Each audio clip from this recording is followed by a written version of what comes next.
بسم اللہ الرحمن الرحیم لا اقسم بیوم القیامہ۔ السلام علیکم ناظرین، میں امید کرتا ہوں اللہ کے فضل و کرم سے آپ خیریت سے ہوں گے۔ دا ڈے آف ججمنٹ، یوم القیامہ اور قیامت کی نشانیاں ہم دیکھ رہے ہیں قرآن و حدیث کی روشنی میں، اور اس کے پارٹ 3 جو ہے ہم دیکھ چکے ہیں، جس میں ہم نے وہ حدیث شریف کی روشنی میں ہم نے ان کو دیکھا، اور آج ہم پیش کر رہا ہوں میں پارٹ 4۔ اللہ تعالیٰ سے دعا ہے کہ اللہ تعالیٰ مجھے سچ بولنے کی توفیق عطا فرمائے اور آپ لوگوں کو سچ سننے کی اور ہم سب کو اس پر عمل کرنے کی توفیق عطا فرمائے۔ چلیے جی، تو آج کرتے ہیں ہم اس کا چوتھا حصہ۔ ناظرین، قرآن کریم میں جو علامات قیامت ارشاد فرمائی گئی ہیں وہ 2 اقسام کی ہیں۔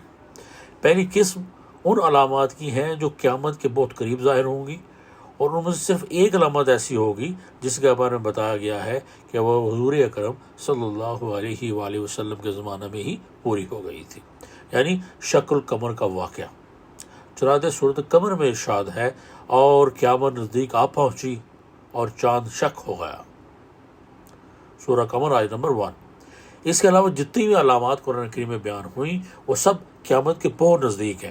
مثلا یاجوج ماجوج کا ظاہر ہونا، دعوت الارض وغیرہ، زلزلے، پہاڑوں کا ڈھکی ہوئی روئی کی طرح اڑنا، آسمان کا پھٹ جانا، یوم حشر اور آخرت کے واقعات وغیرہ۔ لیکن حضور اکرم صلی اللہ علیہ وسلم نے اپنی امت کو قیامت سے پہلے ہونے والے تمام واقعات کی وہ تمام تفصیلات بیان فرما دیں جن کا تعلق آنے والے زمانوں سے ہے۔ اور جیسا کہ میں پہلے عرض کر چکا ہوں، یہ علامات 3 قسم کی ہیں۔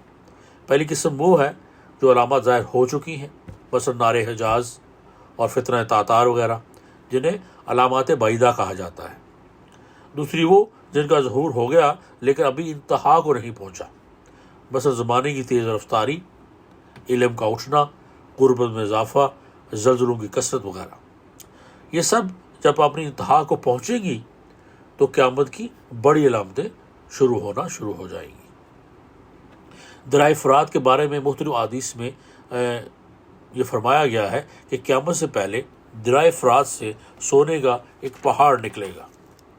درائے فرات ترکی سے شروع ہو کر شام اور عراق سے بہتا ہوا درائے دجلہ سے مل کر شط العرب بناتا ہے، جو آگے چل کر خلیج فارس میں ملتی ہے۔ حضرت ابو ہریرہ رضی اللہ عنہ سے روایت ہے کہ حضور اکرم صلی اللہ علیہ وسلم نے فرمایا، قیامت قائم نہ ہوگی یہاں تک کہ درائے فرات سے سونے کا پہاڑ نکل آئے، جس پر لوگوں میں قتل و غارت گری ہوگی، اور 100 میں سے 99 قتل ہو جائیں گے، اور ان میں سے ہر آدمی کہے گا کہ شاید میں ہی وہ شخص ہوں جسے نجات حاصل ہو گئی، یعنی خزانے پر قبضہ کر لوں گا۔ احادیث کی کئی مستند کی کتب میں یہ بیان ذرا سی تبدیلیوں کے ساتھ یوں آیا ہے کہ علامہ سیوطی رحمہ اللہ علیہ نے اس حدیث کی تشریح میں درائے فرات کے روکے جانے کا تذکرہ کیا ہے۔ دراصل یہاں تعمیر ہونے والا ایوان ڈیم دریا کے بہاؤ کو روک چکا ہے۔ اس ڈیم کی تعمیر سے آس پاس کی زمین لہلہاتی فصلوں اور بجلی کی بڑی مقدار میں پیداوار سے سونا بن چکی ہے۔ یہ ڈیم ایک پہاڑ کی شکل میں نظر آتا ہے۔ اس کی لائی ہوئی خوشحالی کے باعث لوگ اسے سونے کے پہاڑ سے تشبیہ دیتے ہیں۔ ایوان ڈیم درائے فرات کے اس حصے پر 1975 میں تعمیر ہوا جو ترکی میں ہے۔ $300 ملین کے خرچ سے تعمیر ہونے والا یہ ڈیم $8 ارب معاشیت دے چکا ہے۔ یہاں ترکوں اور کردوں کے درمیان ہونے والی خون ریز فسادات اور لڑائیاں تاریخ نے دیکھی ہیں، جو ان وسائل پر قبضہ کے لیے لڑی گئی اور جاری ہیں۔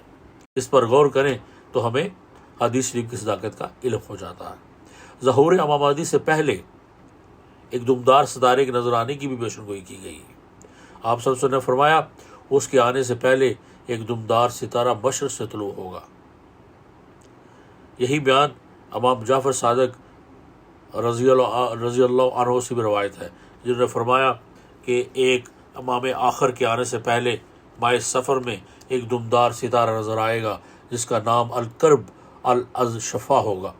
یہ تب بھی نظر آیا تھا جب عباسی خلیفہ آیا تھا، یہ تب بھی نظر آیا تھا جب طوفان نوح آیا تھا، یہ تب بھی طلوع ہوا تھا جب حضرت ابراہیم علیہ السلام کو نمرود کے حکم سے آگ میں پھینکا گیا تھا، یا جب فرعون کا لشکر غرق دریا ہوا تھا۔ چنانچہ یہ ستارہ طلوع ہوتے وقت دنیا میں اہم واقعات لے کر آتا ہے۔ ہیری کا یہ دمدار ستارہ 74 سے 79 سال کی مدت کے بعد نظر آتا ہے۔ آخری بار یہ 1986 میں نظر آیا اور اب 2061 میں نظر آئے گا۔ عمر بن شعیب رضی اللہ عنہ سے روایت ہے کہ آپ صلی اللہ علیہ وسلم نے فرمایا کہ ذوالحجہ کے مہینے میں قبائل آپس میں لڑیں گے، حاجیوں کو لوٹا جائے گا اور منا کے میدان میں لڑائی ہوگی، اور جس میں کئی لوگ اس طرح مارے جائیں گے کہ ان کا لہو بہتا ہوا مقام جمرہ تک آ جائے گا۔ 20 نومبر 1979 کو شام 5 بجے جب 50,000 سے زائد مسلمان خانہ خدا کا طواف کر رہے تھے، ایک سعودی نے اپنی سب مشین گن نکال کر ان پر فائرنگ شروع کر دی، جس کے بعد 1,000 سے زائد اس کے ساتھیوں نے مسجد الحرام کی اہم پوزیشنیں سنبھال کر ان کا کنٹرول سنبھال لیا۔ یہ محاصرہ 2 ہفتے تک جاری رہا۔ اس کے بعد سے فرانس سے لائی گئی خصوصی گیس فضا میں چھوڑ کر باغیوں کو بے ہوش کر دیا گیا، تاہم کسی بھی شخص کو گرفتار نہیں کیا گیا اور تمام کو موقع پر ہی موت کی نیند سلا دیا گیا۔ اس واقعہ کے 7 برس بعد مزید خونریزی تب ہوئی جب مظاہرہ کرتے 402 حاجیوں کو مار ڈالا گیا۔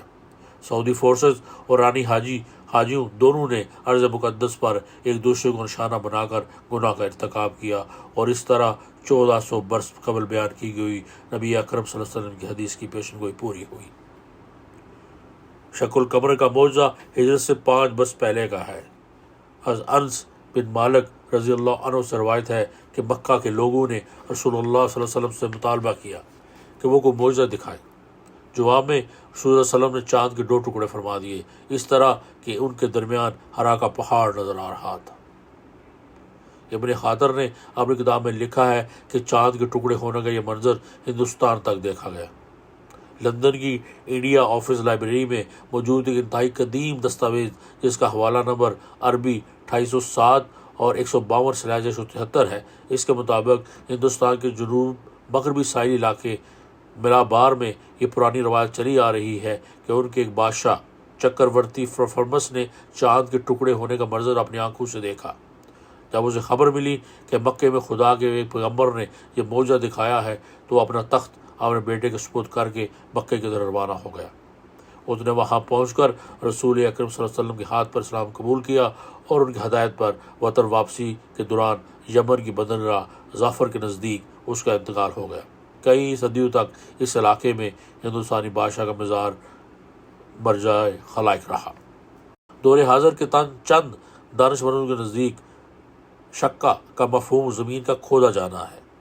وہ دلیل کے طور پر قرآن شریف سورت عبسہ کی 26ویں آیت بیان کرتے ہیں، جس میں کہا گیا ہے کہ ہم نے خوب پانی برسایا، پھر پھاڑا زمین کو اچھی طرح، اس میں سے اناج اگائے اور انگور اور ترکاری اور زیتون اور کھجور اور گنجان باغات۔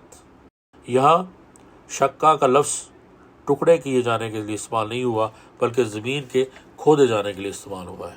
چنانچہ ان دانشوروں کے نزدیک قیامت کی یہ نشانی 1969 میں اس وقت پوری ہوئی جب انسان نے چاند پر چہل قدمی کے بعد 20 جولائی کو وہاں سے 21 کلو گرام پتھر اور مٹی جمع کی۔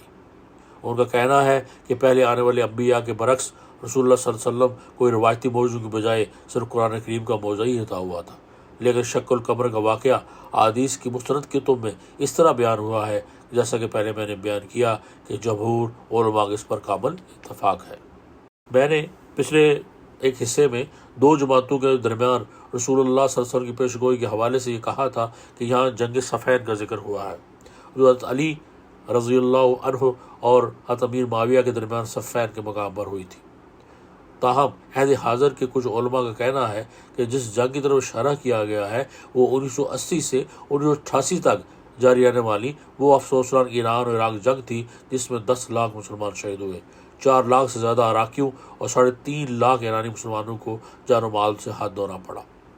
عالمی کفرتو کی سازش کے شکار مسلمان بے دردی سے ایک دوسرے پر محلق اور تباہ کن اختیار استعمال کرتے رہے۔ اس حقیقت سے بے خبر اس خوری کھیل کے اختتام پر کوئی بھی فریق فتح مند نہیں ہو سکے گا۔ یہ سانحہ عہد حاضر میں امت مسلمہ کو پیش آنے والے بڑے سانحات میں سے ایک ہے۔ ان علامات کو جو ابھی جاری ہیں علامت متوسطہ کہا گیا ہے، جبکہ بڑی علامتیں یعنی علامت کبریٰ میں امام مہدی کا ظہور، دجال کا خروج، حضرت عیسیٰ علیہ السلام کا نزول جیسے واقعات ہیں جن کا درمیانی فاصلہ بہت کم ہوگا۔ آج کے اس حصے کو اسی ختم کرتا ہوں اس دعا کے ساتھ کہ جو کچھ میں نے کہا ہے اس میں جو مجھ سے غلطیاں کوتاہیاں ہوں گے اللہ تعالیٰ معاف فرمائے، اور جو کچھ میں نے صحیح کہا ہے وہ آپ لوگوں تک جو پہنچایا ہے وہ آپ لوگوں کو اس کی سمجھ آ جائے، اور ہمیں اللہ تعالیٰ اپنی آخرت سنوارنے کی توفیق عطا فرمائے۔ اپنا بہت خیال رکھیے، انشاءاللہ پھر اگلے حصے کے ساتھ ملاقات ہوگی۔ اللہ حافظ۔